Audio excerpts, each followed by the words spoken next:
உங்க எல்லாருக்கும் ஒரு கதை சொல்லட்டுமா? இந்த கதை எங்க ஆரம்பமாகுதுன்னா, அலாதீன் ஒரு வணிகனை சந்திக்கும் போதுதான்.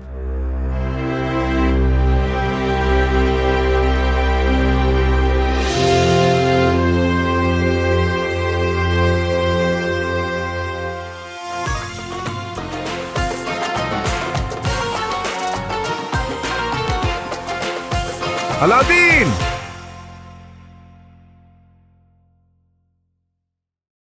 அலாதீன், யாரு? நான் ஒரு வணிகர். நீ சின்ன வயசுல இருக்கும்போது உன்னை பார்த்திருக்கேன். உங்க அப்பாவோட சேர்ந்து வேலை செய்தவனா? அப்படியா? எனக்கு நினைவில்லையே. ரொம்ப வருஷத்துக்கு முன்னாடி நடந்தது.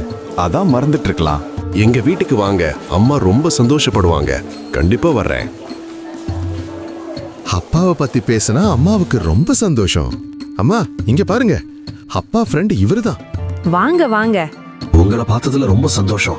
இப்படி இவ்வளவு ஏழ்மையில நீங்க இருக்கிறத பார்க்கவே மனசுக்கு கஷ்டமா இருக்கு. தவறா நினைக்கலனா அலாதீனுக்கு ஒரு வேலை கொடுக்கணும்னு ஆசை. உங்களுக்கு சம்மதமா? கண்டிப்பா, நான் அதை பண்றேன். அம்மா, நான் போய் சம்பாதிச்சுட்டு வரேன். அப்புறம் நம்ம சந்தோஷமா வாழலாம். ஆனாலும் உன்னை விட்டு நான் எப்படி? அலாதீன் திரும்பி வர்ற வரைக்கும் இந்த பொன் காசை வைத்துக்கோங்க அம்மா. ரொம்ப நன்றி ஐயா. அவன்தான் எனக்கு எல்லாமே. அவனை பத்திரமா பாத்துக்கோங்க. பயப்படாதீங்கம்மா, அலாதீனை நான் நல்லா பாத்துக்கிறேன். உங்களை நம்பிதான் அனுப்புறேன் ஐயா. உடம்பே களைச்சிடுச்சு. இன்னும் எவ்வளவு தூரம்? கொஞ்ச தூரம் தான், சீக்கிரமே வந்துருவோம். அப்ரகடப்ரா. உள்ள போ, அங்க ஒரு பழைய விளக்கு இருக்கும். அதை கொண்டு வா. பழைய விளக்கா? ஆமா, விளக்குதான். நான் ஏன் போகணும்? போனாதான் வேலை கிடைக்கும்.